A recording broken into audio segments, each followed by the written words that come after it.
Hi, I'm Michelle Potter, And I'm Kat Kosier. and we're from the library, and we're here to tell you 33 useful things about the library in 10 minutes, or that's only 5 minutes at twice the speed. And that's a lot of things and not a lot of minutes. So are you ready, Kat? I am. Awesome, let's go. Okay. The first useful thing I want to tell you about is us. We're Yay. librarians. And this is Kat right up here at the top here. And then this is me, Michelle. You can also see our video. We are extremely helpful. We're here to help you be successful as graduate students. And your library is the Rivera Library, and it has things like humanities, art, social sciences, business, special collections on the fourth floor. It's sometimes so special that people don't know it's there, but you should know that it's there. And it has just generally a bunch of awesomeness. Unfortunately, it's not open right now, but it will be open later, and we'll talk about that later in our presentation. So we're going to concentrate on some things you can do without coming into the library. And the first one is just the library website. So this is where you'll come to get started. And it has on it a big search box, which is very big and very searchy. It also has a popular box with information about how to get to databases, the catalog, how to make room reservations, et cetera, et cetera. It also has workshops, lists of workshops, and we'll talk about workshops later as well. And how do you access a lot of these things remotely is through Global Protect VPN. It allows you to access everything off campus. You choose Connect from Off Campus on the library website. It's up at the top, and that way you can access all of the awesome library stuff from anywhere in the world, literally anywhere, as long as you have an internet connection. And one of the things that this will be useful for is the library catalog, which is actually available without your VPN on, but when you start to click on stuff, you'll find that you want that VPN on. So you'll find stuff in the catalog, and right now you'll actually be able to, and usually, but this will be very useful, limit to things that are only online. But if you are willing to come to the campus, we'll show you how you can get items that are in one of our libraries physically. And then also, we have another catalog, Melville, for things that we don't own here, but other UCs or other campuses in the world might. And so that's another option for you. Other things that we have at the library is we have books. Such a surprise. We have books, so many books, millions of books, and you find the books and ebooks in the library catalog. And we also have media, streaming online films, documentaries, and even fun stuff. There are also DVDs at Rivera, which are available right now. We'll talk about curbside pickup, but available by curbside pickup. We also have games, and you can find a lot of information about the media we have on a media libguide, which again, we'll talk about later. Yes, and how do you access all of these things that we've talked about so far that you can't have online or access online, and that's through curbside pickup. You just find what you want in the catalog, you sign in, make sure you sign in with your net ID, click the request and submit button, you're going to get an email that will notify you when your item is ready for pickup, and then you go and you pick it up. Simple as that. And this is another important thing for you to know about. This is your R card. Your R card is your library card, and it can be used for interlibrary loans, checking out books, copying, printing, interlibrary loans, the supplies machine, food and snacks. And have I mentioned interlibrary loans? And if you're ever asked for your library account number, for instance, for interlibrary loans, that is underneath the barcode, and it starts with 2121. What does your barcode number start with, Kat? 2121. That's it. Yep. Good job. Thank you. Databases. We have access to databases. You can look for them in the popular box or just go ahead and type in the name of the database that you want, the big search box, and you click on it. You can search by topics. Always, if you see UCE links, always click on that. Make sure your VPN is connected. But that's how you access the articles. And more importantly, if we don't have immediate access to that article, that's how you access interlibrary loans that we were just talking about. So you can actually get a copy of that article. More about interlibrary loans. We don't have everything, but we can get nearly anything, and it's free 99.99% of the time. I just made up that statistic. And again, your account number for interlibrary loans will start 2121, and it should take 3 to 5 days, even less for certain materials. Right now, unfortunately, we are not offering physical book interlibrary loan. We're hoping that we can in the near future. But we will try to get access to even physical books for you somehow. So, or we'll buy it electronically or something. So definitely ask and we'll see what we can do. Other things, a useful thing that you should know about the library is alerts. Alerts are a way that you can keep up with your research, that you set up an alert system in a database so that then you have new articles sent to you via email or RSS. They're actually just going to send you a notification that there's these new articles that you want to check out, not the actual article itself. But you should set those up. It'll make it a lot easier to actually do your research for your dissertation or your theses. Yeah, sort of a pro tip, grad students read a lot of articles. Yeah, a lot. So another great thing for you, especially since you're going to be reading a lot of articles, is citation management. And this will allow you to keep track of all of the papers that you are reading in a database where you can make notes about them. And also when you're ready to write, you'll be able to make instant bibliographies. So we will be having some workshops in the fall quarter on various different citation management programs. So be sure to study them and learn up on them and come to some of our workshops. Yeah, I can't emphasize enough that citation management is something you all should be using.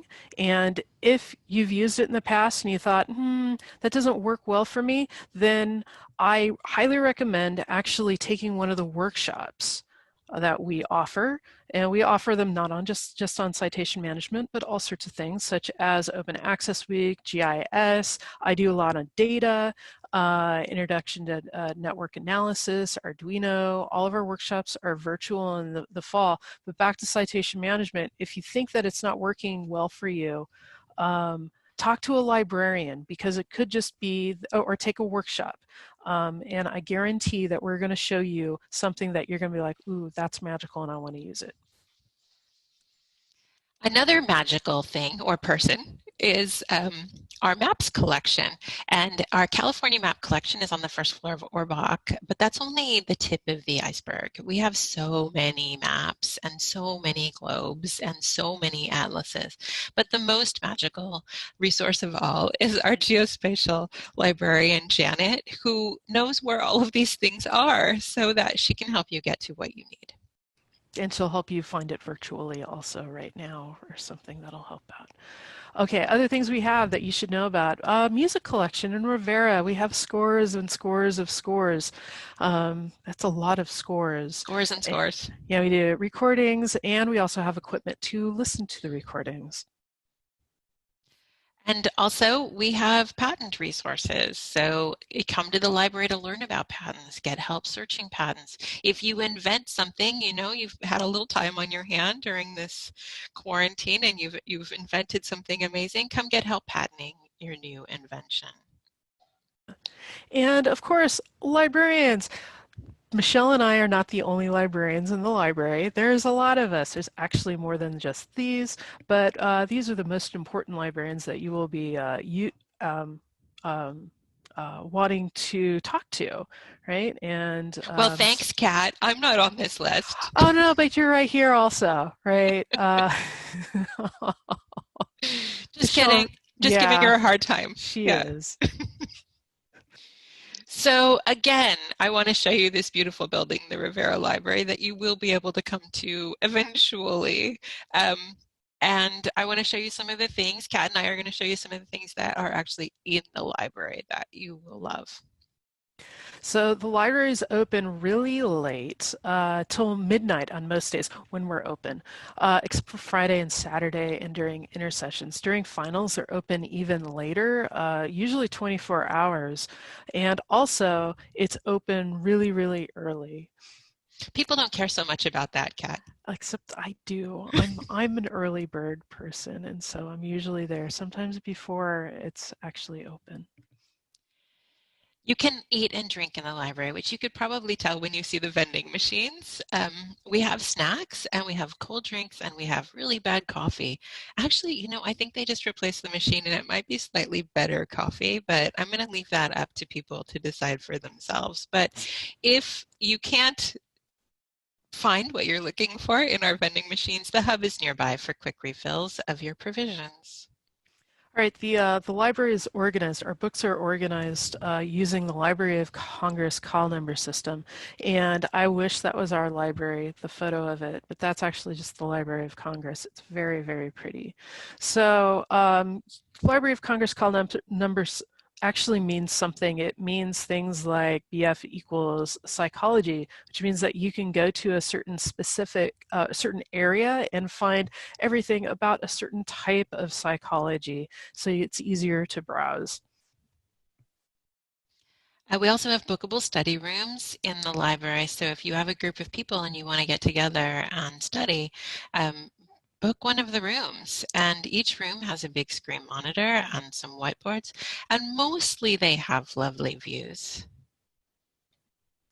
We also have collaboration stations that'll help you do group work. Everyone basically, you plug in your computers, you're working on a problem, and you say, I have a solution or I have something I want to show you, and you hit the puck in front of you, and then up comes your computer on the screen. So you can even have like puck wars and such if you want to see who has access to the screen. It's really great for group projects or things like watching Netflix binges and even World Cup matches. So if you're looking for somewhere quiet to study, the first floor at Rivera may not be for you, but we actually do have silent study floors. So seek out some quiet, and these floors can be so quiet that I would be shushed if I were walking through there and chatting. So yeah, I I've been have been shushed. shushed. Yeah.